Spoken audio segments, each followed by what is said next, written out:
Hey everybody, Chris here again. Welcome back to the channel. Always good to have you with us. So today we're going to have a bit of a LTE 5000 series repair-a-thon.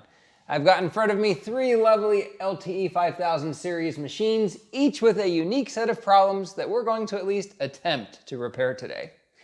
First up we have the LTE 5100, which is kind of intermittently powering on at first power on. Next up we have an LTE 5300 with some weird display artifacting going on the left side of the screen. And finally we have an LTE 5400 which has a fuzzy screen.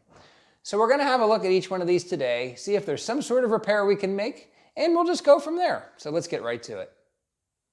So to get started, let's go ahead and power up the 5100. Well, let's at least try to. I've got my power cable here. And we'll plug it on in and let's see if it'll power up today. Yeah, so it looks like the LEDs are on, but the machine's not powering up. So I suspect one of three things is wrong with this machine. Though actually, let's see if we can do a subsequent attempt here.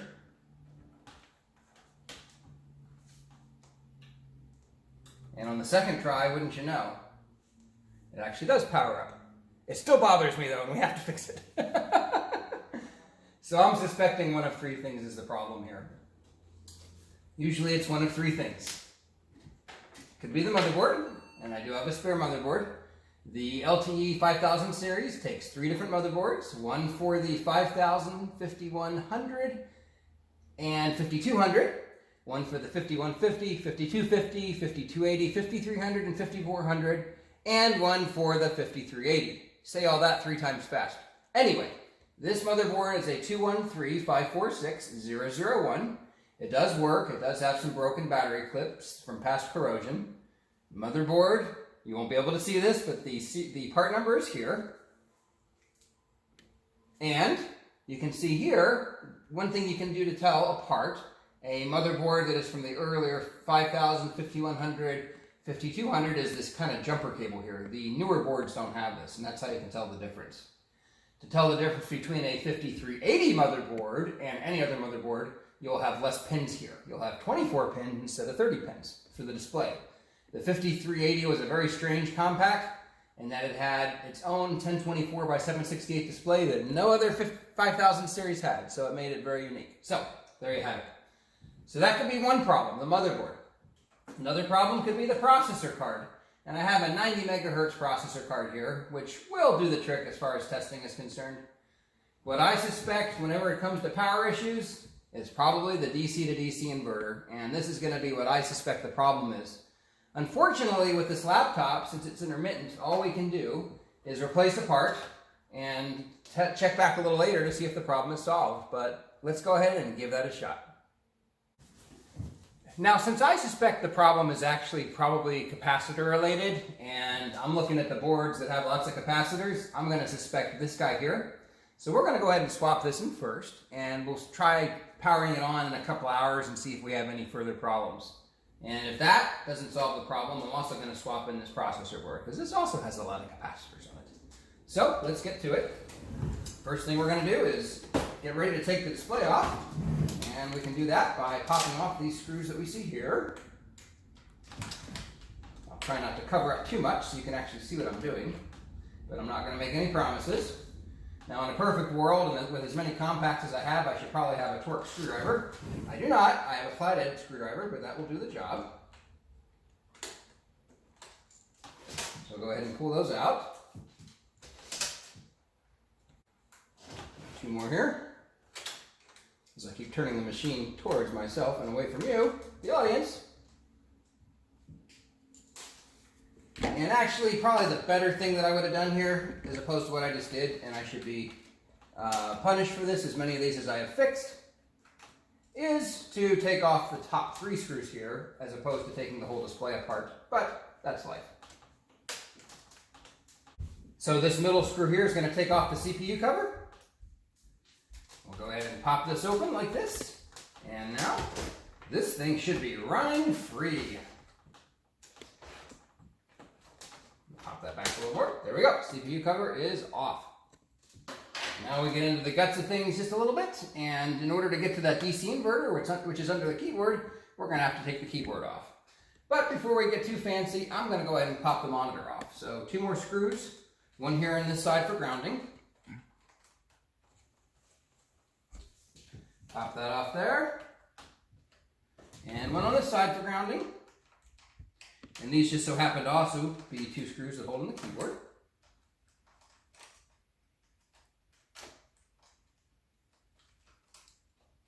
Pop that out.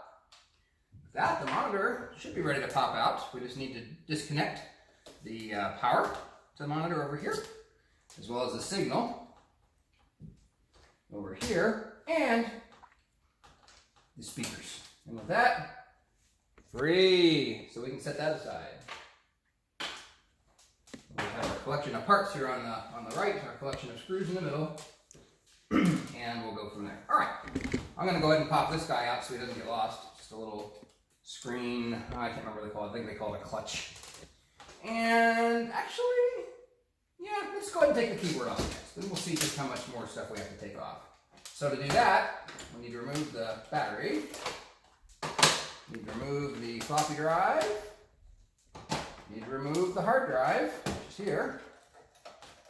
Little thing you push here. You probably saw for the other 2 things, the other 2 elements, of these little push things on the side. This thing is really light when you take all the parts out. Wow. Anyway, so all those parts are now out. Now we can take the keyboard out, which is 3 screws here and 4 screws here, and we'll be all set. So I'm just going to go ahead and take care of that real fast. Pardon my arms.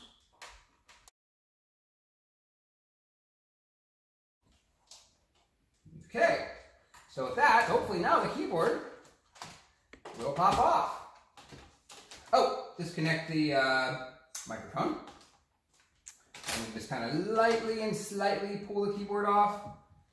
We can pull out the keyboard ribbon connector, which is over here. And the mouse, which the mouse just pulls right out. There we go, our trackpad.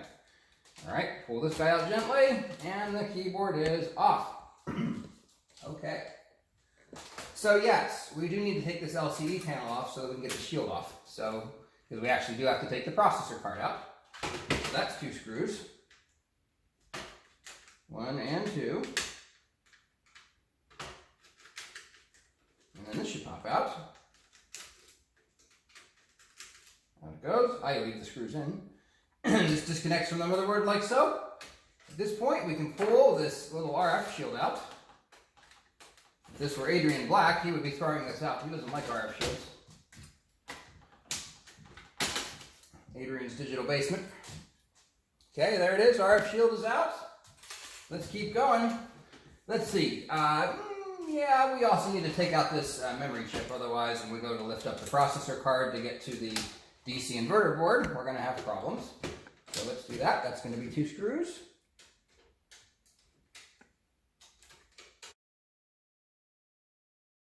All right, so that should kind of slide out at this point. I'm just going to leave, actually I'm going to take a screw out just to show you how they're just a little bit different, if it'll pop out. These guys are being really stubborn today. Oh my goodness.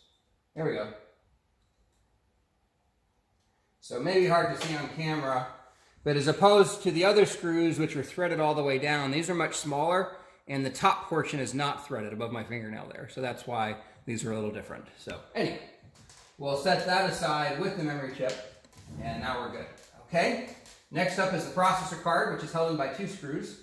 One which holds this clutch assembly in over here, so we can take that out. And take the whole clutch assembly. Be careful, these are brittle. I've broken more areas here than I'd like to admit. This one might even be broken. Nope, that one's intact. Super glue is great, especially for me. So then we're going to take the processor card out, which is going to be this other screw here, will be the 2nd screw. Okay, and from there, this just kind of rocks out. So we can kind of rock it out, and it'll pop right out. There we go, see?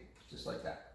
Oh, you also need to take out the ground plug over here on the left. So that plugs in over in the motherboard here. That's now out. So processor card, off to the side. And I'm actually kind of curious. This is a 213557. And the processor card I have is a 213557, so that is good. We've got exact match for those, and the jumpers are already set where they need to be. Need to be in the 2-3 position for the type of screen we have, so that's good. So that processor card there is all set if we want to test with it at some point. That makes me happy. I'll set that aside. And at last, we have finally made it down to that DC to DC inverter, or whatever you want to call it. One screw right here, and it'll come out. So let's go ahead and pop that guy out. There he is, the good one, allegedly. And we're going to pop this one in. Hopefully I didn't get them switched just now. I don't think I did. So there you have it. That's the good card. Well, we'll see. And we can pop that in. One screw, in it goes. All right, so now we're going to do a little bit of reassembly.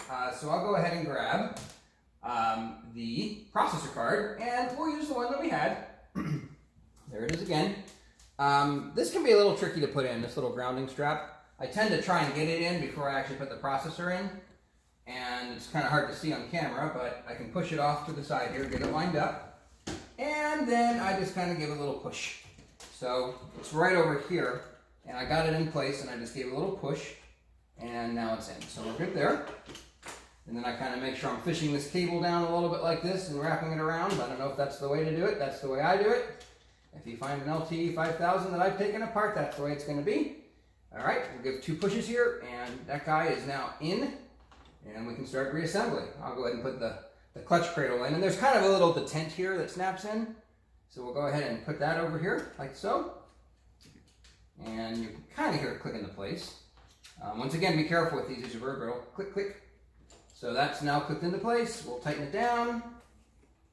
Okay, not too tight. Remember, these can be brittle. And we'll go ahead and put a screw in back over here. Put it in there, give it a little twist or two. He's not really going in so well. Oh my. Oh my goodness. You're not going to believe what I did. I caught the ground cable right in between, so we got to fix that. That's just awful. So be careful.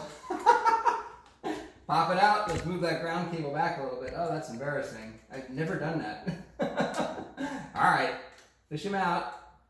And luckily, no damage done since I didn't tighten down. But be careful. More careful than me. All right, back in it goes. Let's put the clutch back in. Another chance to hear it snap into place. All right, there you go. Hear the snap. And now we can go ahead and put that in.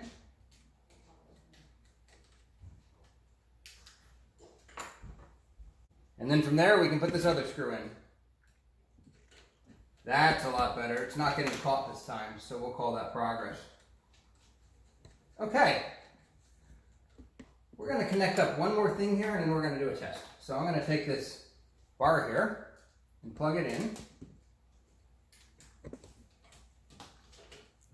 And from there, we should really have enough to do a test. All right, I saw the light sequence pop.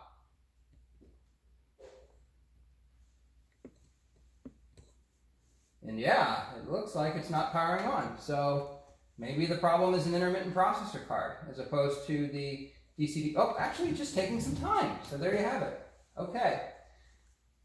Well, I'll tell you what we're going to do. I'm going to set this one aside for a little bit, and we'll come back to it, and we'll try powering it on in maybe an hour or two and see if we're still having the same problem. And if so, we will proceed to swap in more parts. Up on the bench here, I have our next patient, which is the 5300. And it may not be too easy to see on this camera, but we've got some display artifacting happening on the left here. And that would scream to me either a bad LCD or maybe a bad LCD inverter, maybe a bad cable. So, and you can see that, I don't know if you can see this, but the longer the laptop stays on, the more it kind of creeps out. And you've got these weird pixel artifacts down here. So, we're going to see if we can straighten this out. And probably the easiest way to do this is we're going to bring our next victim on board as well, which is the 5400. Here it is. Slide on over, buddy. So with this 5400,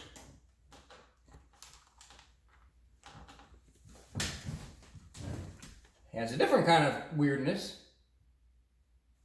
in that it's kind of blurry. I don't know if you can see it, but all the pixels aren't filling in, and some of the letters are kind of blurry. So I don't know if that's a panel. It could be a motherboard. This particular motherboard has issues anyway. The sound is not working. I will at some point probably replace it, but yeah, it's just a little bit fuzzy. So there's some sort of degree of fuzziness going on with this display. So what I'm going to do is actually swap the two temporarily just to see what we see. So similar teardown as before, we're going to pop off the screws on the back. I'll go ahead and do that. It's going to be these 5 here.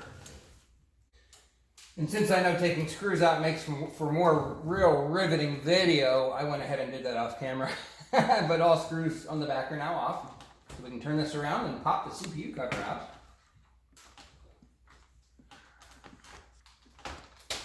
Put that off to the side. And then 2 more screws here, and then we'll pull the panel off.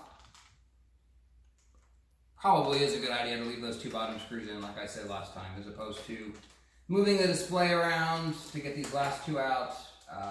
Probably not really good for the hinges or the plastics. You could end up with a snap, which will make you very sad. But so far I've gotten lucky. So those 2 screws are out. We're going to disconnect the power, disconnect the signal, disconnect the audio.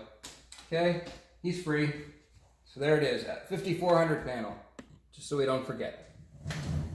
So now we're going to do the same thing for the 5300 to get a panel for it and do some testing there.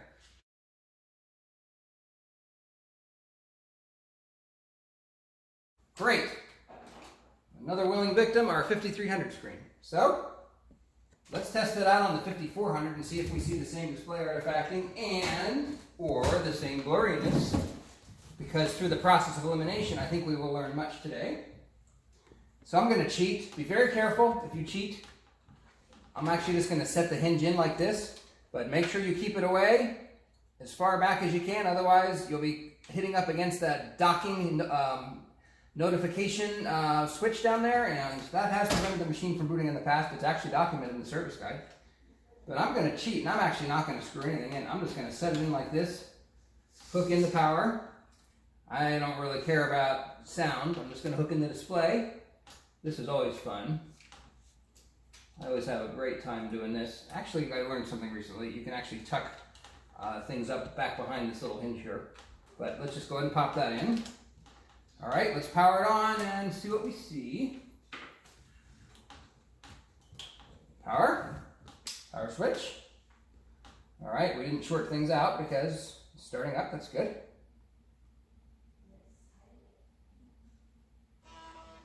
Huh. Interesting.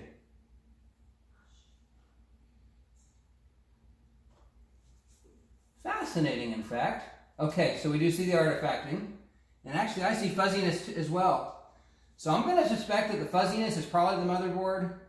This motherboard already has issues. At some point I will replace it. That actually makes me very happy because motherboards are a lot easier to find than displays. So, okay, still some fuzziness, but we do have our artifacting as we expect. So that's got to be within the panel. And I think that our other panel is probably good, so that's all very good. Perfect. So with the issue with the 5400 really not being an issue with the screen per se, more likely the motherboard, I'm going to go ahead and put it all back together. And you can see I put the screen back on. I had noted earlier in the video perhaps that there's a good way to hide these little metal or these little magnets here. I guess they're like interference magnets. If you kind of push them underneath here, under the hinge, I think that that'll keep them out of the way, at least a little bit, because eventually you're going to put that CPU cover back on. And if these things aren't quite out of the way, it makes it a little bit difficult to put on. Not impossible, but they kind of set right there. So we've got the display cable hooked back in, and that ground cable still reaches. So let's go ahead and hook in the speakers, which is now being hidden by one of these little magnetic shields. We'll pop that in over here. And at this point, it may be easier to just push it down with a screwdriver since I've already hooked in display cable, so we'll do that. Okay, sound cable is in. Power cable's in for the display. Let's go ahead and hook in the ground wire. Once again, easiest to do with one of these little grabbers. Put that in, get it started. Screw it up. Try again. We'll put that in, and that should do it. Now we can give it a twist. Okay, perfect. We're in pretty good shape here. This is pretty packed down. Let's go ahead and do a power on test, just so that we can leave this machine in a good state. I will be tearing it down in the future when I get a motherboard for it, since as noted, the motherboard has audio issues on this particular machine. But at least we can see that we have display there, and similar, if not worse, fuzziness. So there you have it. Okay, let's finish putting this back together. Let's do one final power on here of the good old 5400 and see it boot up. Of course, there won't be any sound. I always find these CPU covers need a final snap in place once you're all set and done. So go into our games, pick a game, no sound. So working about as well as it was, that's fine. We can now set this machine aside. So next up, we're gonna see if we can repair this 5300 display. And for that, I'm thinking that I've got another 5300 display here that has a backlight, but no text. I'm gonna try and swap a cable out and see if that fixes it. And if that doesn't fix it, we'll try and swap out the inverter, which is over here. So let's tear it apart and see what we can find. So to take apart a display, I usually start out with a really small screwdriver like this, and we can use this to actually pop out the little, I guess the cosmetic rubber nubs that cover things here. So we can pop those out. There's 4 of them. 2 round ones, 2 not so round ones on the bottom. All right, 1 more to go. All right, so we've got those popped out. Now it's just a matter of taking out these 4 screws, and then we can pop this apart. Ooh, that one's kind of loose, actually. These do tend to loosen up over time, I've noticed. Ooh, that one's really loose. That one is too. So these are all very loose. All right, I'm going to cheat again. Looks like we got 4. Oh, look at that. The 4th one stuck to the speaker. These are magnetic, of course. So we'll go ahead and pop that over to the side. All right. Now to pop this open, usually I'll start at the bottom, but you don't always have to. If that doesn't work, you can always pop off on the side a little bit. Probably best off using a little plastic spudger as opposed to like a metal screwdriver, but if you're really, really careful, you won't cause any damage, like I probably just did. But from there, we can pop these open. Sometimes up here is easy to start. I don't know. I'm obviously making this up as I go. There we go. So now we've got some popping going on. Perfect.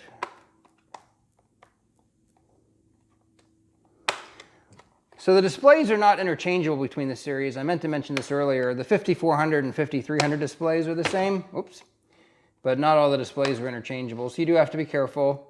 And there is a jumper block on the motherboard or on the processor card for setting your display. But you also have to be cognizant of the type of motherboard you have. I tried once to use a motherboard from a 5100 with a 5400 display. It did not work.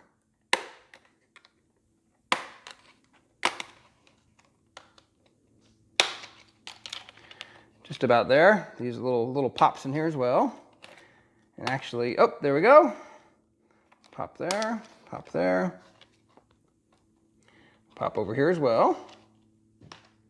This one's being a little bit of a pain today, but that's okay. Oops. I wasn't too friendly to it just now. There we go. Okay. So with that, the bezel should pop off. Be very careful with these clips here.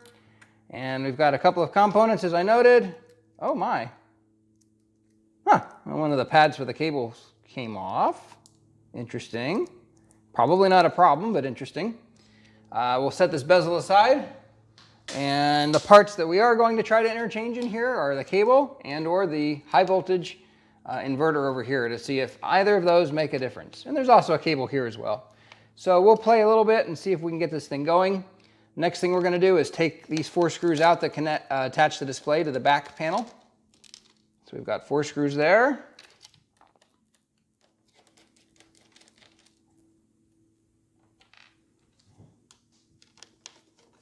Also loose. Wow. Lots of loose screws in this thing. Maybe we'll try just reseating everything before we get too involved. Couldn't hurt. Okay. So with that, the panel should pop out. Be very careful. The plastics on these can be very brittle for where the panel attaches. So proceed with great caution, great care, great slowness. It's not like we can just run out to this computer store and buy another one of these days, or order one from Compaq, which in its own right does not exist. I guess it exists as HP, but... Oh, yes. Actually, you need to undo 2 more screws down here at the bottom as well. So let's do that. Also very loose.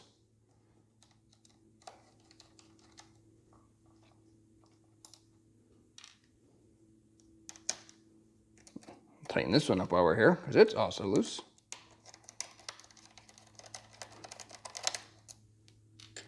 All right, now, hopefully, this will come out. Though we may need to loosen these just a nudge, actually, as well, to get this out. So now we can slide these little hinges over to the side like this, and now it should pop out. Yes. All right. And I'm going to pull this power cable on the far right, make it a little easier to pull out. Though even for that, sometimes it's easier to take the screws out as well. There's 2 screws that hold the LCD inverter in. Let's take those out. I'm trying to make this as hard as possible today. Now everything should come out. So this will pop out. Oh, goodness. There we go. Now we can pull it right out. Done. Okay. That easy. So there we have it. Well, there doesn't look like there's much to seat here, because this is just kind of a ribbon cable of sorts. Well, not really a ribbon cable, but yeah. I wonder what this is all about. This is fascinating. I don't know why this is off to the side like this, but anyway. Let's go ahead and crack open our other display and see if there's some opportunities to interchange some parts. All right, with the donor display out, let's have a look. Oh no, it's a different kind of connector. Ah, so that may not help us, unfortunately. That's unfortunate. Shoot. Well, we can at least try the high voltage regulator on the right and see if that helps. So, but unfortunately, yeah, we're not going to be able to use much from this display because of the different connector style. But let's at least try this here and see if that helps.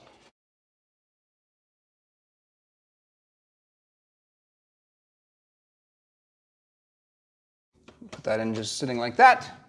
Power on and grab the fire extinguisher. See if we see any improvement whatsoever.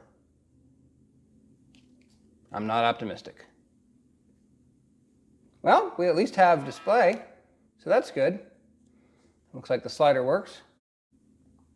Yeah, I still see artifacting, and it's growing. So there may be more at bay there. But at least we tried, and unfortunately, I really don't have any other parts to try this with, so that may be the end of the road for this for the time being. Let's check back in on that 5100. This seems to be working a lot better now, so I think I'm going to go ahead and put it back together.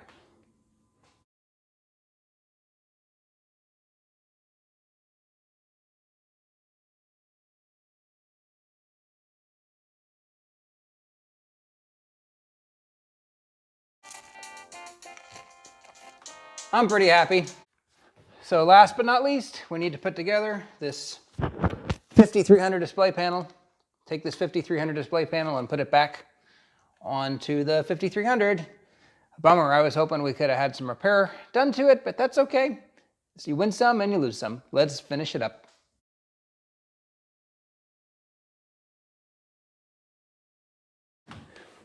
All back together and we're looking good. Well, folks, that's pretty much what I have for you today. Thanks for joining. As you can see, things don't always go as planned. That's just the way it is. So be it. I think that at least with the 5100, we had a good outcome. It seems to be working pretty well. As for the 5300, I'll probably look to see if I can source some sort of a panel for it. And for the 5400, we're going to replace the motherboard and see if the situation improves. So that's kind of what we got. Definitely subscribe to the channel. There's more content to come. Ring that notification bell and you'll be notified when new videos are uploaded. If you liked the video, please do give it a thumbs up. If you hated it, give it a thumbs down. Maybe I'm doing too much LTE content. We can always switch and do something else. Your feedback is very critical to help us decide what we do next on the channel. That's pretty much what we have for today. Thanks for watching, and we'll see you next time. Bye-bye.